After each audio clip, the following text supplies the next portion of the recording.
Hello, and welcome to our series on self-marriage. I'm here today with Robbie Fincham, coming to us all the way from Australia. And she's going to share with us not only about her own self-marriage, but also about running self-marriages for other people. Thank you for being here, Robbie. Thank you. Thank you, Meg. It's a Yeah, pleasure. awesome. And part Thank of you what for I inviting me. Of course, of course. And part of what I love about your story is your background. You are a woman who knows weddings.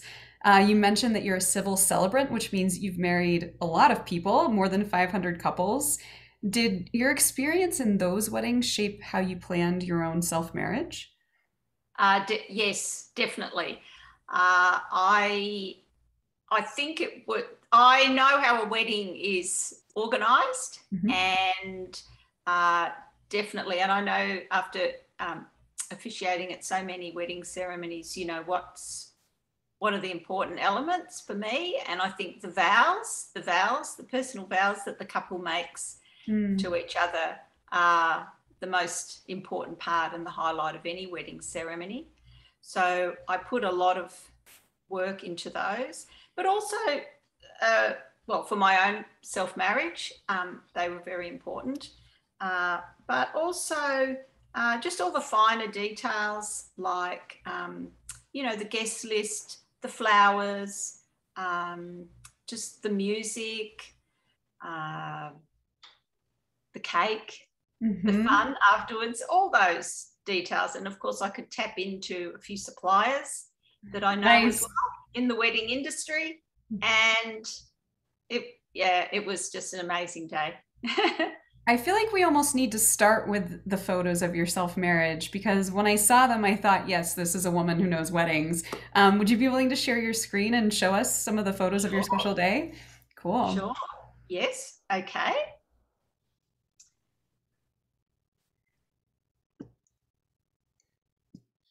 Okay, so,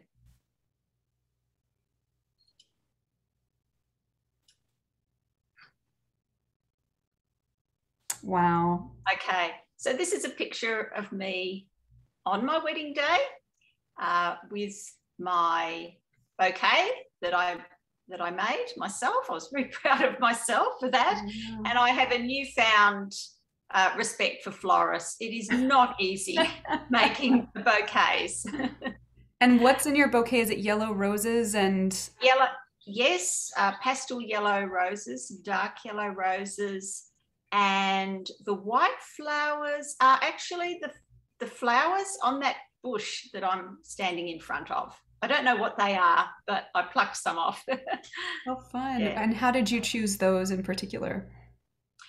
Well, I had decided that I wanted to offer self-marriage ceremonies to others. Mhm.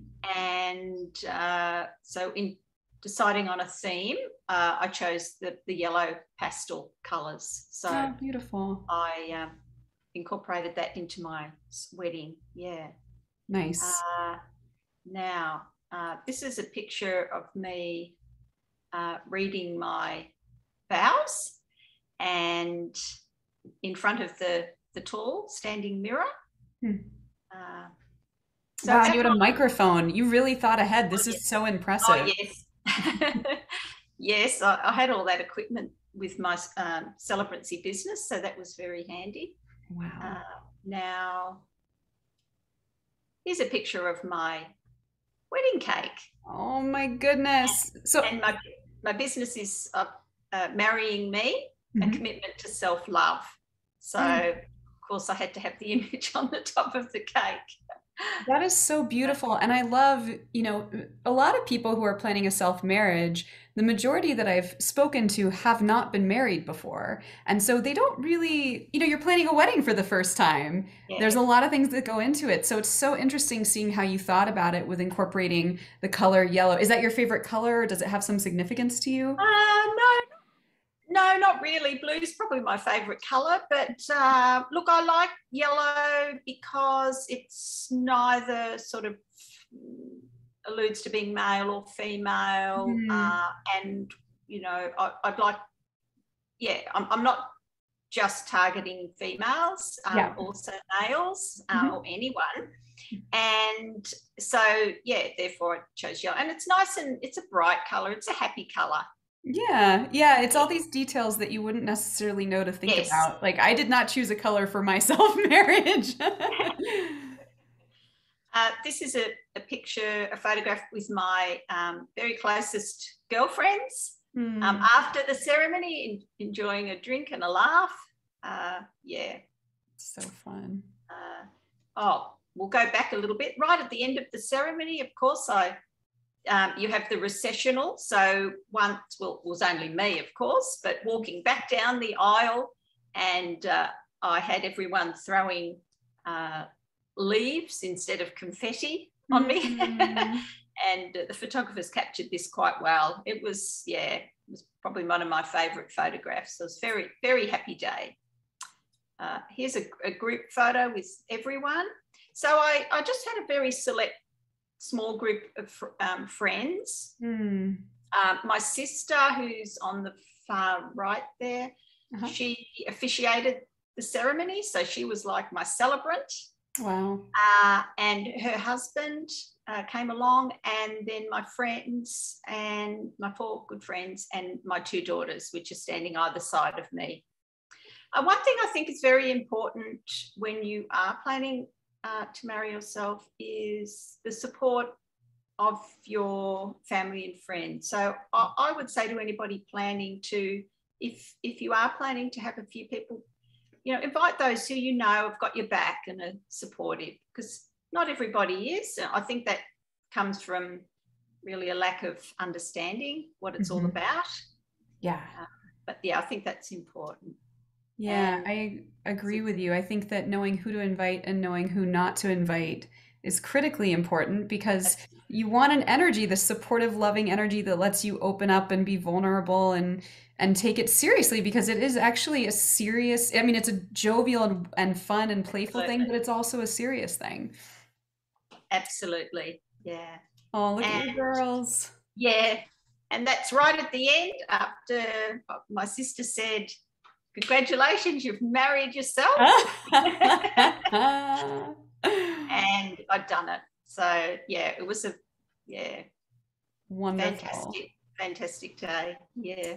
I love it. You'd mentioned before too that you, in the week leading up to the wedding, you spent time in your garden where the wedding was held, and that was soothing and sweet for you, and I'm sure helped you connect to the spirit of what was going to happen. You know, when you're leading up to a wedding, when you're talking the bride and the groom through it, or the person that's marrying themselves through it, how do you recommend that people, prepare and care for themselves leading up to that important day? Well, for me, it was, I'm a planner. And Mhm. so for me, getting all those fine details right down to, uh, having everything exactly as I envisaged, was very important. Mm. And I did spend a lot of time in the garden, uh, you know, making it look beautiful. I am a gardener. I do love gardening. So that was a pretty easy thing to do. Yeah. And yeah, yeah, I, for example, I made sure that I had everything ordered that I wanted for the wedding. I bought the champagne early. um, and went out shopping we had these charcuterie cones Hmm. because it was during COVID times. So I wanted it to be as safe as possible. And I just had a ball. The only thing I would do differently next time, Hmm. or what I would suggest to people marrying, is to delegate a little bit more, because I was rushing around my kitchen getting the food ready on the morning of the wedding. And I think it Hmm. would have been, in hindsight, I should have got somebody to help me.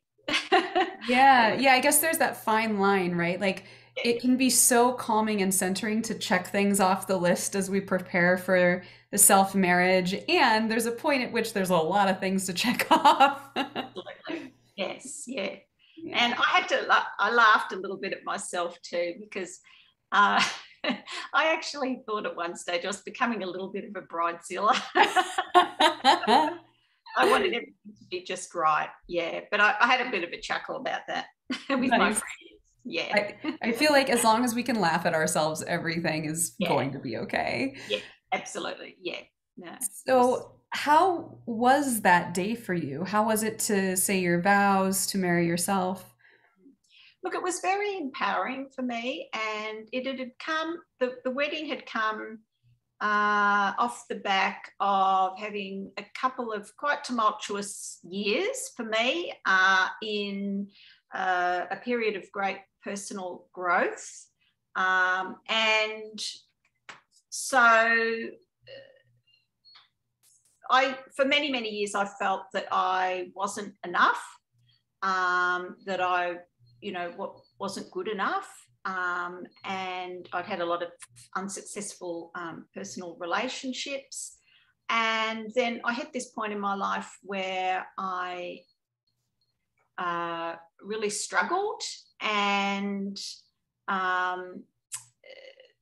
but after I'd worked through that, I discovered that I was enough, and I was my own best friend. And things just really changed for me when I started to love myself. And so the wedding day was that pivotal point where I was proud to say, yep, this is me, and I am enough. Yeah. What was the journey for you to self-love? How did you start to cultivate it within yourself? Meditation is actually very, very important thing for me. This is coming after many, many years of thinking to myself, no, I haven't got time to meditate, and trying it. I've done at least half a dozen courses over the last 20 years, and I just couldn't get into it.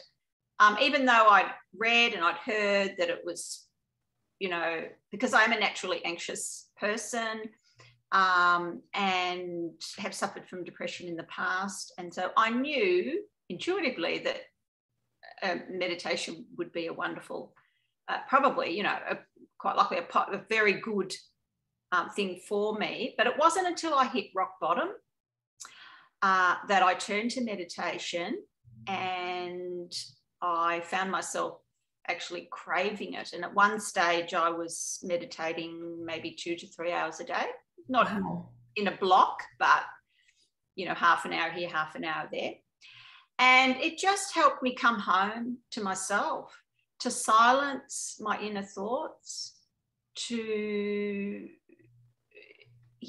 the answer just came to me. By silencing my thoughts, the answer came to me, and I thought, why am I fighting myself all the time? So it was just a very gradual feeling of peace, inner peace, that happiness, regardless of what's going on external to me. That is an incredible story. So for all those people out there who say I don't have time for meditation, just do it. It really does. It really, really, really helped me. So that. What an amazing story to go from not having time to meditating for 2 or 3 hours a day. And well, that's what they say, don't they? But anybody who says I don't have time to meditate, they're the people that ought to meditate. That need it the most. Yes. Yeah. And it was just also simplifying my life at the time. I actually stopped doing some of the work that I was doing. I was still doing my celebrancy, but I just cut out a few things in my life and just slowed down the pace and got out into the garden more and in nature. I'm a keen hiker, so I was doing more walking and just cultivating those things that were really satisfying to me on an emotional level and spiritual level. Yeah. I imagine that this journey of self-love informed your vows, and I'm wondering if you'd be willing to read some of them to us. Sure. Sure, I can do that. Okay. So I, Robbie, Lyndall Fincham, promise to enjoy inhabiting my own life and to relish a lifelong love affair with myself. Today I marry all of me, the parts of me that are good and kind, loving, caring, thoughtful, sensitive, helpful, and compassionate. And also the parts of me that procrastinate, are impatient, intolerant, sarcastic, angry, superficial, anxious, perfectionistic, and petty. I marry that part of me that needs action and that part of me that needs to slow down and rest.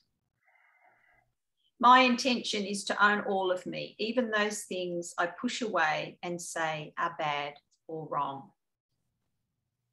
I vow to be patient with myself and know that my work, relationships, personal growth, and decisions come at their own beautiful pace. I promise to make time for good health, to eat well, get enough rest, and exercise regularly. I promise to stop and listen carefully to my intuition when it's trying to guide me and not ignore what it's trying to tell me. I vow not to let lack of confidence get in the way of trying new things and to always remember that growth only happens when I step out of my comfort zone, like doing this interview.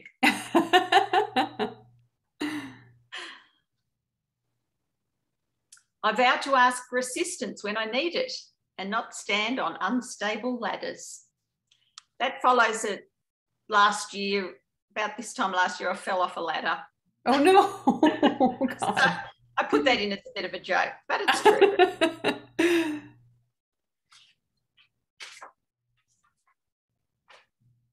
I promise, but most of all, I promise that I will not beat myself up when I do not live up to the promises I have made to myself today. And I promise to always remember that I'm a work in progress and tomorrow is a new day. Those are beautiful vows, Robbie. How long did it take you to write those? A long time. Like I wrote them, I came back, I added bits, took bits out. Yeah, long time. Yeah. And I visit them frequently. I look at them. Do you? How often do you go back? Oh, well, just maybe once a month on average. I'll think, oh, where are those vows? I've got to look at those vows again. I love it. Yeah, and for me, I think also that last one, that not beat myself up when I do not live up to the promises that I've made, I think is because I used to beat myself up a lot. And it's okay, you know, we're trying every day. We all do the best that we know how. And I have broken them, but I always come back to them, back home to myself. Yeah. And try every day to be my own best friend and speak kindly to myself, because it's incredible how many of us talk so unkindly to ourselves. We would never talk to our friends the way we talk to ourselves. No. We're really harsh. Yeah. So it's, a self-marriage is a celebration of you, you know, and I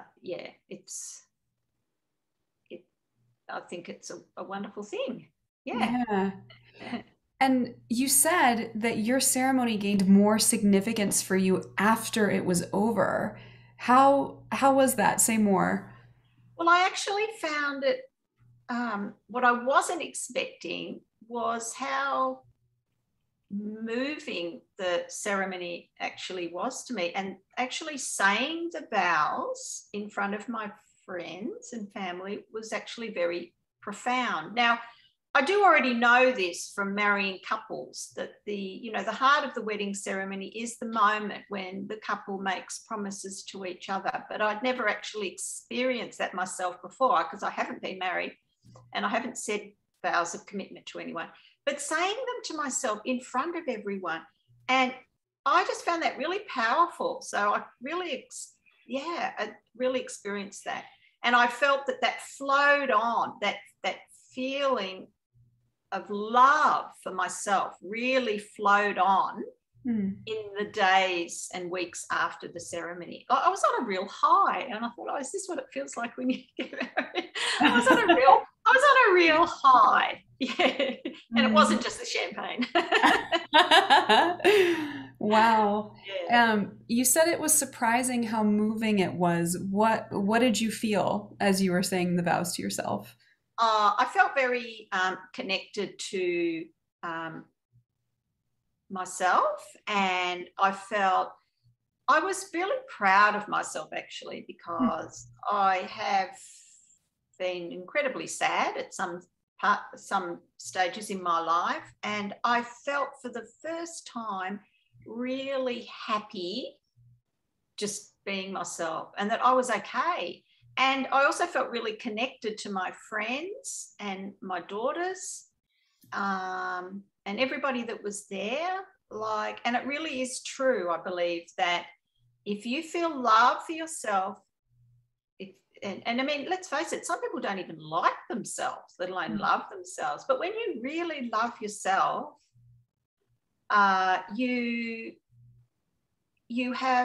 you're a full vessel, and so you can give it out. And I felt really connected and love towards everybody that was there. Yeah. Oh, so you filled your own vessel, you felt connected to yourself, and it like overflowed to the people Yes, around you. yes, because we don't have a limited supply of love. So when you're feeling really good about yourself and happy and a sense of peace in who you are, then you can give more to other people. And that was what was missing from my life before. And that, I believe, is one of probably the main reason that I hadn't, formed a really mutually loving, intimate relationship with anyone. Certainly not to the level that I desired. However, I don't need that anymore, because I've got myself. I'm complete with myself. Now, if I do happen to meet somebody one day and they can add something to my life and it's mutually loving and beautiful, fabulous. But I don't need it anymore. I'm really happy on my own. Nice. I'm really happy being married to myself. Yeah.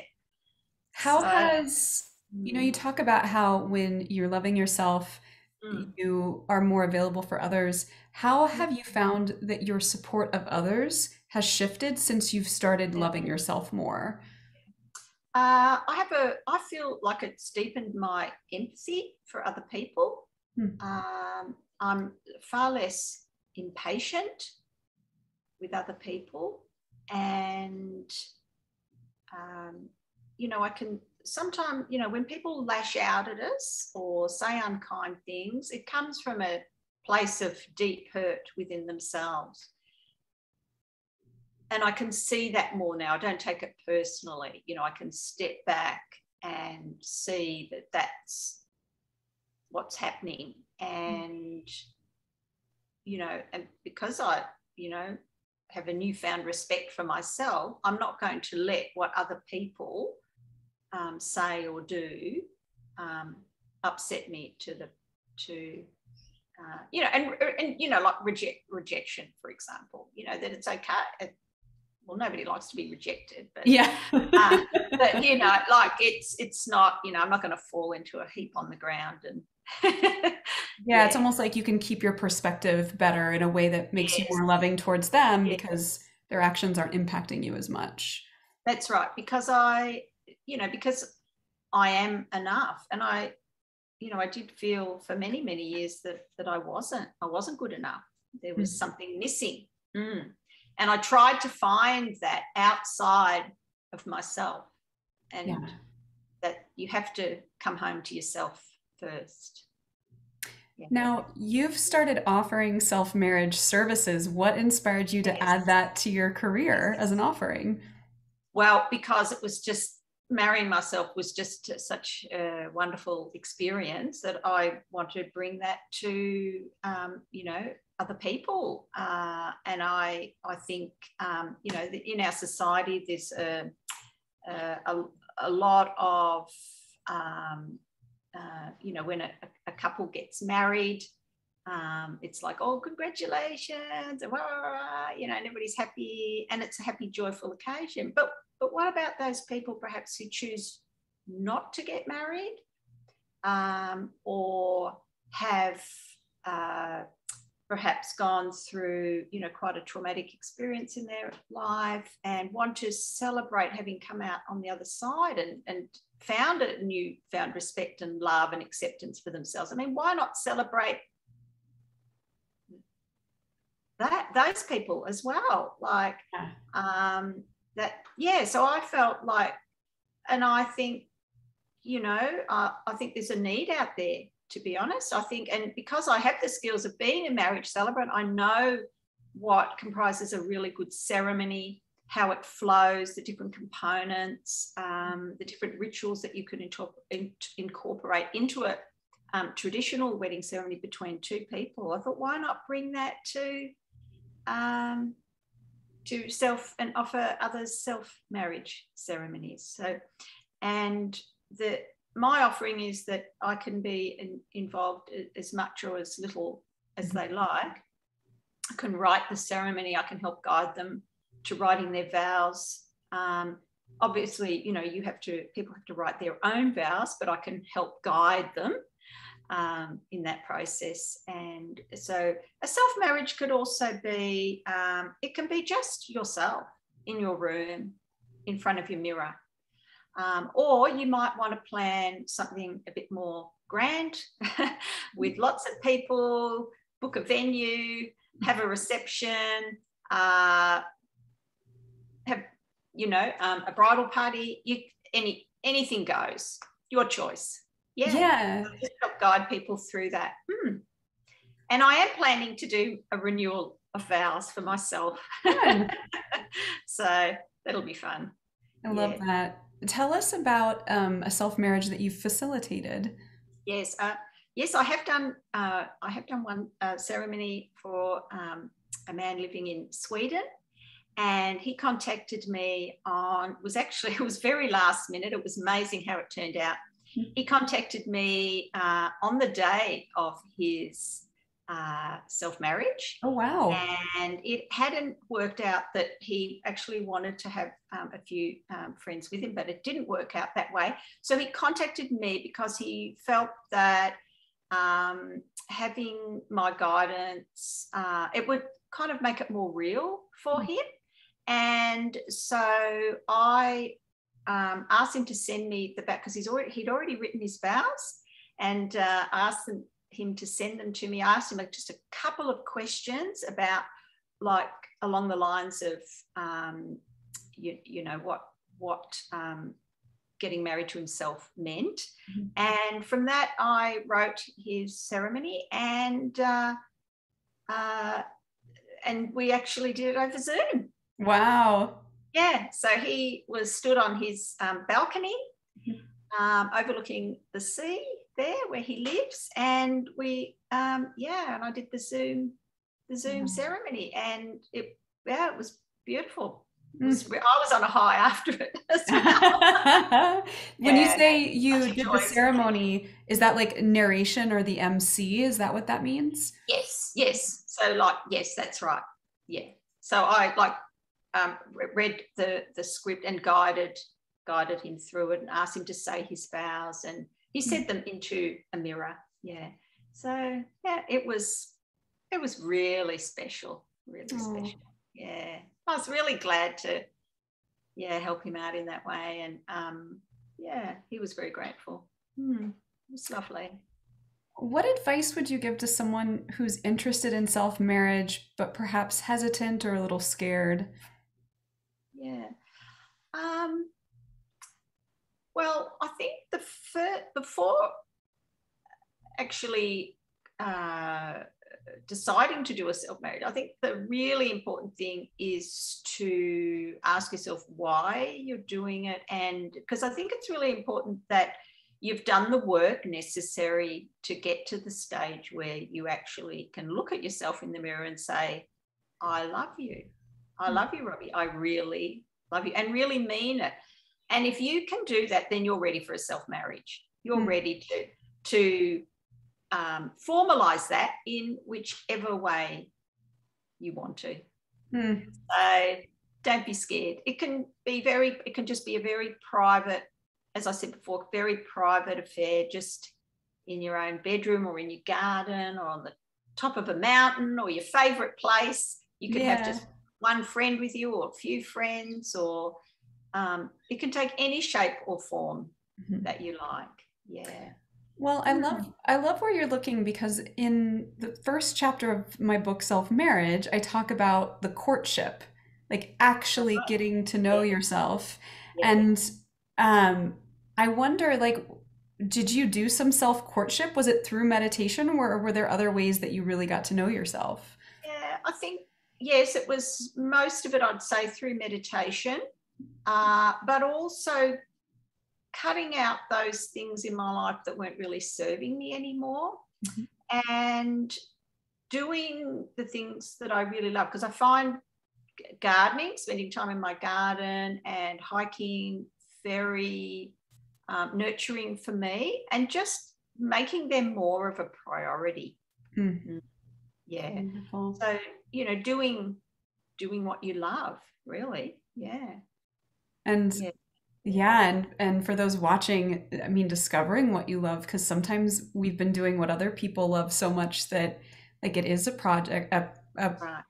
an experience of exploring. Yeah. Yeah. So I think also lots of reading. I did lots and lots of reading, trying to find answers about who I was, why I was the way I am. And yeah, it's a slow, long process. I mean, I guess for some people it's a lot quicker, but I'm 55. It took me 55 years. Yeah, I Well, love that. 54, and then a year in the planning of the wedding. Yeah. So, but that doesn't matter. Like, we're all a progress. Yeah, We're all we're all a work in progress. work in progress. That was it. I Yes. just didn't think of it, but we are, and so I think it's good to look at it like that.